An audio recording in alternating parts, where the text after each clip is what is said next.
नमस्कार दोस्तों, बहुत बहुत स्वागत है आप सभी का हमारे YouTube channel team star education पे। और मैं हूं अमृता कुशवाहा, आपकी दोस्त और होस्ट। तो दोस्तों, आज जिस टॉपिक को हम कवर करने वाले हैं इस वीडियो में, वो है क्रिया प्रसूत सिद्धांत यानी कि ऑपरेंट कंडीशनिंग थ्योरी। ये थ्योरी आप सभी के यूपी टेट, सी टेट और सुपर टेट के लिए बेहद ही इंपॉर्टेंट है, क्योंकि यहाँ से कई सारे क्वेश्चन डायरेक्ट आपके एग्जाम से पूछ चुके हैं और कई सारे क्वेश्चन आपके सी टेट में थॉट प्रोसेस पे यानी कि थिंकिंग बेस्ड थे। तो दोस्तों, आज इस वीडियो में जो आपको पढ़ना है वो है सबसे पहले हम बात करेंगे बीएफ स्किनर के इंट्रोडक्शन के बारे में। Then after we will discuss about surnames यानी कि उपनाम, जो इस थ्योरी के, जो इस सिद्धांत के उपनाम है उसके बारे में हम जानेंगे। उसके बाद हम डिस्कस करेंगे इस थ्योरी के बारे में और लास्ट सेक्शन में हम बात करेंगे एक्सपेरिमेंट और एजुकेशन इम्प्लीकेशंस की, यानी कि ये जो थ्योरी है उसको किस तरीके से आप स्कूल्स में अपने स्टूडेंट्स के ऊपर अप्लाई कर सकते हैं। तो चलिए स्टार्ट करते हैं आज की वीडियो। तो सबसे पहले हम बात करेंगे बीएफ स्किनर की इंट्रोडक्शन के बारे में। तो दोस्तों, यहाँ पे जो बीएफ स्किनर है, उनका जो फुल नेम था वो था बुरहस फ्रेडरिक स्किनर। इनको शॉर्ट में या इनके जो जिस नाम से विख्यात हुए थे वो थे बीएफ स्किनर। ठीक है, इसके साथ ही उनका ऑक्यूपेशन क्या था, तो वो एक मनोवैज्ञानिक थे, एक व्यवहारवादी थे, लेखक थे, आविष्कारक और सामाजिक दार्शनिक। तो यहाँ पे जो आपको इम्पोर्टेंट चीज़ ध्यान में रखनी है वो ये कि वो एक व्यवहारवादी थे यानी कि बिहेवियरिस्ट थे। ठीक है, तो इस टाइप के जो टर्म्स है, यानी कि कौन कंस्ट्रक्टिविस्ट है, ठीक है, कौन बिहेवियरिस्ट है, ये चीज़ आपको ध्यान में रखनी है, क्योंकि यही सब आपके एग्जामिनेशन पॉइंट ऑफ व्यू से बेहद ही इंपॉर्टेंट है। तो बीएफ स्किनर कौन थे? आपके व्यवहारवादी। ठीक है, इसके साथ ही वो लेखक भी थे, आविष्कारक भी थे, सामाजिक दार्शनिक भी थे और इसके साथ ही मनोवैज्ञानिक भी थे। तो इनकी एजुकेशन की अगर बात करी जाए तो एजुकेशन से लेकर के देखिए, इन्होंने अपना ज़्यादातर जो टाइम था, ज़्यादातर टाइम पीरियड इन्होंने एजुकेशन से रिलेटेड और बेसिकली जो साइकोलॉजी के फील्ड में था उन्होंने बहुत ज़्यादा रोल प्ले किया इनकी जो थ्योरीज को और भी सारा डेवलप करने में। तो सन 1958 से लेकर के 1974 तक इन्होंने क्या किया कि हार्वर्ड विश्वविद्यालय के जो मनोवैज्ञानिक एडलर पियर्स थे वहाँ पर इन्होंने एज अ प्रोफेसर काम किया था। ठीक है, और उनके रिटायरमेंट के बाद इन्होंने जस्ट वहाँ पे ज्वाइन कर लिया। और जो स्किनर थे वो क्या थे, एक स्वतंत्र इच्छा को भ्रम मानते थे। इसका मतलब कि कोई भी व्यक्ति, देखिए इन्होंने एक स्टेटमेंट में वो अपनी थ्योरी जो बताई उसका पूरा जो निचोड़ था उन्होंने एक स्टेटमेंट में डाल दिया। वो क्या था कि स्किनर एक स्वतंत्र इच्छा को भ्रम मानने वाले थे, यानी कि उनके लिए कोई भी इच्छा स्वतंत्र नहीं है। मेरे ख्याल से आप समझ रहे होंगे स्वतंत्र इच्छा क्या होती है। स्वतंत्र इच्छा वो मानी जाती है जो बिना किसी स्टिमुलस के आपके मन के अंदर आए। ठीक है, बेसिकली जैसे देखिए आपको भूख लगना है तो भूख लगना आपको क्या होगा, एक टाइम के बाद आपको लग जाती है भूख। ठीक है, ये स्वतंत्र इच्छा है। लेकिन अगर आप ऑलरेडी आपका जो टमी है वो फील्ड है और आपने क्या किया, आप बाहर रेस्टोरेंट में गए, वहाँ पे आपने थोड़ा सा स्पाइसी फूड देखा और वो देखकर अगर आपको भूख लग जाती है तो ये आपकी स्वतंत्र इच्छा नहीं है। ठीक है, तो दोनों के बीच में आपको अंतर समझना पड़ेगा। अब देखिए जन्म के बारे में, तो इनकी जन्म की जो तारीख थी वो थी 20 मार्च 1904 और ये कहाँ पे इनका जन्म हुआ था, तो संयुक्त राज्य अमेरिका के पेंसिल्वेनिया में। ठीक है, और इनकी मृत्यु कहाँ पे हुई थी, तो संयुक्त राज्य अमेरिका के कैम्ब्रिज में। ठीक है, और 18 अगस्त 1990 को इनकी मृत्यु हुई थी। तो ये वो बेसिक कॉन्सेप्ट है, ये बेसिक इंट्रोडक्शन एरिया है, इंट्रोडक्टरी एरिया है जो आपको बीएफ स्किनर के बारे में जानना बेहद ही इंपॉर्टेंट है। यहाँ से आपके एग्जामिनेशंस में पूछे जा सकते हैं, जैसे कि यूपी टेट प्राइमरी में, कि बीएफ स्किनर किसको सपोर्ट करते थे, तो व्यवहारवादी हो गया, संज्ञानवादी हो गया, संरचनावादी हो गया, तो कई सारे कॉन्सेप्ट आपको दिए जाते हैं। तो वहाँ पर आपको एक टर्म यूज करना होगा, व्यवहारवादी। ठीक है, चलिए, इसके साथ ही कई बार पूछा भी जा चुका है कि बीएफ स्किनर कहाँ को बिलोंग करते थे, तो वो अमेरिकी मनोवैज्ञानिक थे। तो ये भी आपका इंपॉर्टेंट कॉन्सेप्ट बनता है एग्जामिनेशन पॉइंट ऑफ व्यू से। अगला देखिए, तो बीएफ स्किनर के बारे में अभी हमने थोड़ा सा जो इंट्रोडक्टरी एरिया था वो जाना। अब हम जानेंगे इसके उपनाम के बारे में कि इनकी जो थ्योरी थी उसको और किस नाम से जाना जाता था। तो फर्स्ट ऑफ ऑल, जो स्किनर का क्रिया प्रसूत अनुबंधन सिद्धांत है, इसके प्रतिपादक थे बीएफ स्किनर, जो हमने अभी बात की। ठीक है, इनका प्रयोग का वर्ष का क्या था, यानी कि कब उन्होंने अपना एक्सपेरिमेंट स्टार्ट किया था अपनी थ्योरी के ऊपर, तो वो था 1938। ठीक है, यानी कि 1938 ईस्वी में। प्रयोग किस पर किया था इन्होंने, तो इन्होंने अपना प्रयोग चूहे पर 1930 में किया था और कबूतर पर किया था 1943 में, ठीक है, यानी कि 1930 में इन्होंने चूहे पर एक्सपेरिमेंट किया था और कबूतर के ऊपर एक्सपेरिमेंट किया था 1943 में, ठीक है। चलिए अब इसके उपनाम के बारे में बात करते हैं। तो उपनाम यानी कि अन्य नाम होता है, यानी कि इस थ्योरी को और अदर किस नेम से जाना जा सकता है, यहाँ पर ये बात करते हैं हम, ठीक है।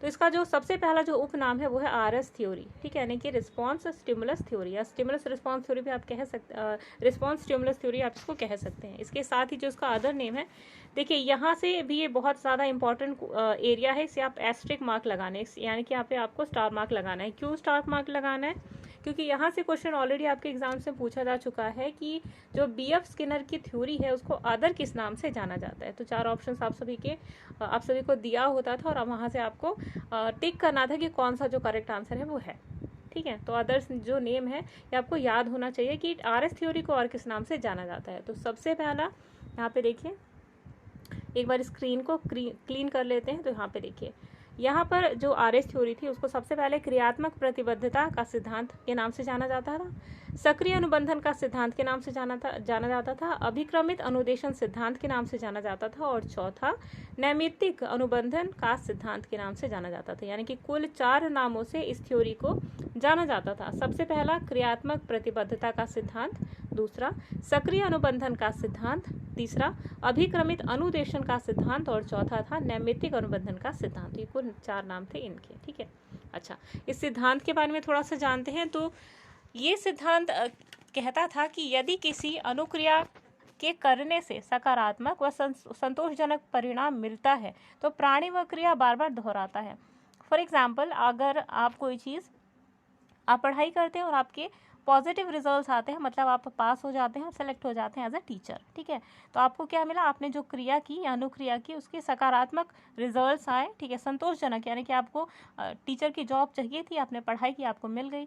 तो अगर ये बार बार होता, अगर ये एक बार आपने कोई क्रिया करी और आपको सफलता मिल गई तो आप क्या करते हैं, बार बार प्रयास करते हैं। जैसे कि अगर आपने बीएड करा हुआ है या बीटीसी किया हुआ है, तो आपने अभी क्या प्राइमरी का एग्ज़ाम निकाला, फिर आपको लगा कि हाँ मैंने यहाँ पे सक्सीड कर लिया, तो आप अदर एग्जामिनेशंस के लिए ट्राई करेंगे जहाँ पे इसका लेवल और ज़्यादा टफ हो जाएगा और आपकी सैलरी में और भी ज़्यादा इंक्रीमेंट होने के चांसेस बनते हैं, ठीक है। तो यहाँ पे ये चीज़ आपको ध्यान रखनी है। लेकिन अगर असफलता और अगर नकारात्मकता इसी परिणाम में मिलने लगती है तो इस क्रिया को पुनः दोहराने से जो व्यक्ति है वो बचता है और जिससे उद्दीपक अनुक्रिया का संबंध कमज़ोर हो जाता है, ठीक है। तो ये चीज़ आपको ध्यान में रखनी है। यानी कि कोई भी ऐसी क्रिया जिसका नेगेटिव रिजल्ट आता है तो कोई भी व्यक्ति या कोई भी जो प्राणी है उस क्रिया को दोबारा दोहराने से बचता है या नहीं करता। जबकि अगर कोई क्रिया का पॉजिटिव रिजल्ट आता है तो व्यक्ति क्या करता है, इसे बार बार दोहराता है, ठीक है।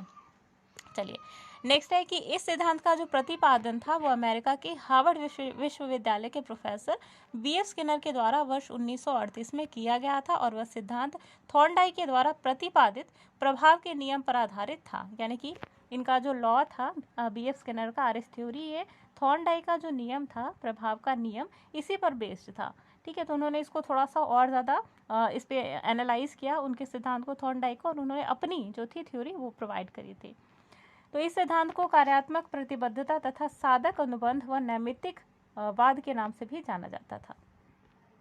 अगला देखिए, अगला है इनका एक्सपेरिमेंट। तो इस सिद्धांत के अंतर्गत स्किनर ने सीखने की व्याख्या जो थी उसे 2 प्रकारों से किया था। पहला था प्रतिक्रियात्मक व्यवहार और दूसरा था क्रिया प्रसूत व्यवहार, ठीक है।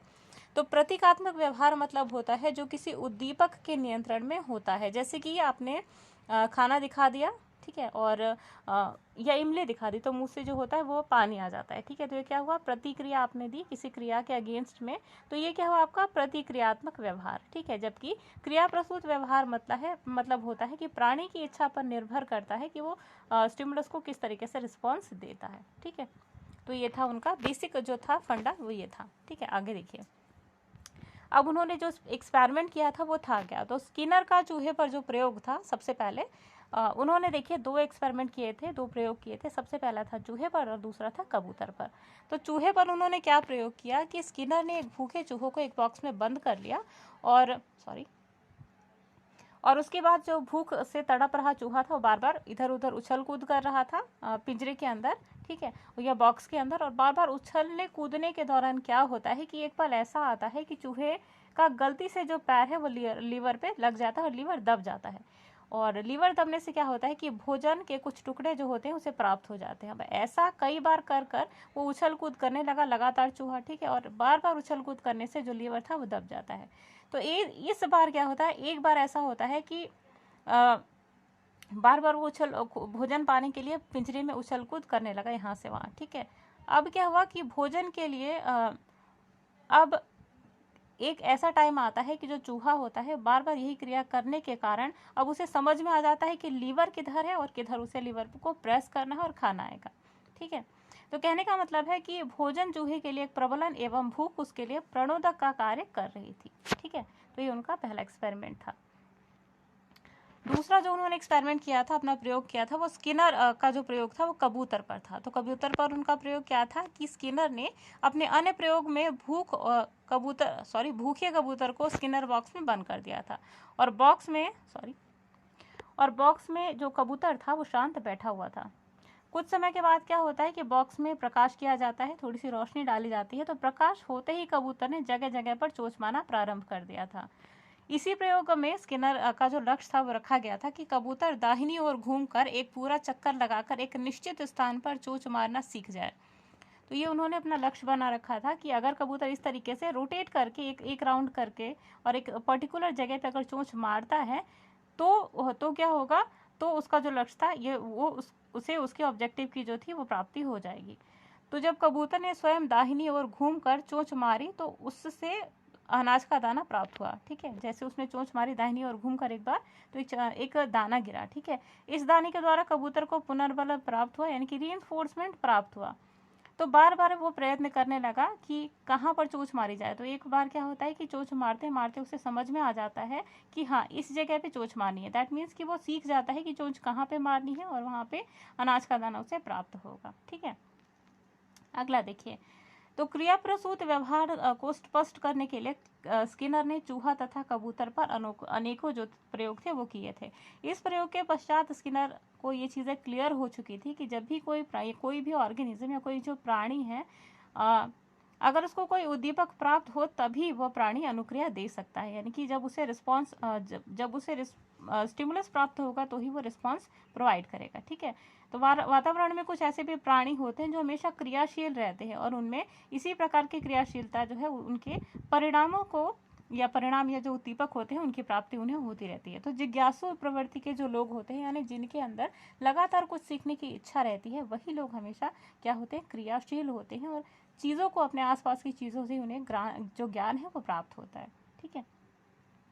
अगला देखिए, क्रिया प्रसूत सिद्धांत की विशेषताएं, यानी कि इम्प्लीकेशंस भी आप कह सकते हैं, एजुकेशन इम्प्लीकेशंस, यानी कि इस सिद्धांत को यानी इस थ्योरी को आप किस तरीके से अप्लाई करेंगे जहाँ पे भी आप टीचिंग करने जा रहे हैं। तो बेसिकली जो ये सिद्धांत था उसकी विशेषताएं क्या थी। तो सबसे पहला देखिए कि इस सिद्धांत में पुनर्बलन को आवश्यक तत्व माना गया था, ठीक है। तो पुनर्बलन को आवश्यक तत्व मानने का क्या मतलब था कि यहाँ पर जो पुनर्बलन है यानी कि रीइंफोर्समेंट जब मिल जाता है, जब कोई उद्दीपक किसी भी प्राणी के सामने आता है तो वो क्या होता है, उससे वो सीख लेता है और सीख लेने के बाद जब उससे कोई पॉजिटिव या सकारात्मक जो रिजल्ट है उसकी प्राप्ति हो जाती है, परिणाम की प्राप्ति हो जाती है, तो उसे यहाँ पे पुनर्बलन की तरह मिलता है रिसोर्स के रूप में, ठीक है। अगला देखिए, यह सिद्धांत मंदबुद्धि बालकों के अधिगम के लिए बहुत उपयोगी है, यानी कि ऐसे बालक जो मंदबुद्धि हैं या मेंटली रिटार्डेड है, ऐसे बालकों के लिए बहुत ही ज़्यादा उपयोगी सिद्धांत था क्रिया प्रसूत सिद्धांत, ठीक है। अगला देखिए, सीखने की क्रिया में अभ्यास पर अधिक बल दिया जाता था, यानी कि जो सीखने की क्रिया है, या मान लीजिए बच्चे को आप 1 2 3 सिखा रहे हैं या एडिशन सिखा रहे हैं, जोड़ना सिखा रहे हैं, तो बच्चे को क्या करना है, सिर्फ एक बार सिखा के रहना नहीं है। पहले आप उसको एक शब्द जोड़ना सिखाइए, फिर एक डिजिट जोड़ना सिखाइए, फिर 2 डिजिट, ऐसे कर करके मल्टीपल डिजिट जब आप ऐड करना सिखाएंगे तो बच्चा क्या करेगा, लगातार चीज़ें सीखेगा और लगातार अभ्यास करेगा और इससे क्या होगा, उसका कॉन्सेप्ट और भी ज़्यादा स्ट्रांग होगा। तो ये था क्रिया प्रसूत सिद्धांत, यानी कि ऑपरेंट कंडीशनिंग थ्योरी का एजुकेशन इम्प्लीकेशन। तो मेरे ख्याल से जो आज की वीडियो थी उसमें कुछ इंपॉर्टेंट कॉन्सेप्ट थे जो आपके एग्जाम्स के लिए बेहद ही ज़्यादा इंपॉर्टेंट थे। तो आपको यहाँ पर करना ये है कि इस वीडियो को बिल्कुल एंड तक अगर आपने देख लिया है तो जो भी डाउट्स आपके बचते हैं या इस वीडियो से रिलेटेड कोई क्वेरी है तो आप कमेंट बॉक्स में लिख सकते हैं। तो आज की वीडियो को हम यहीं पर विराम देते हैं। उम्मीद है कि आपको ये वीडियो बहुत ही ज़्यादा अच्छी लगी होगी, और अगर अच्छी लगती है तो प्लीज़ एक लाइक ज़रूर दीजिएगा और हमारी वीडियो को शेयर करना बिल्कुल भी ना भूलें। और अगर आप हमारे साथ मिलकर के सीटेट, एसटेट या फिर यूपीटेट की प्रेपरेशन करना चाहते हैं तो ज़रूर सब्सक्राइब करें हमारा YouTube channel team education India को, टीम स्टार एजुकेशन को। तब तक के लिए दीजिए अमृता को इजाज़त। Bye bye.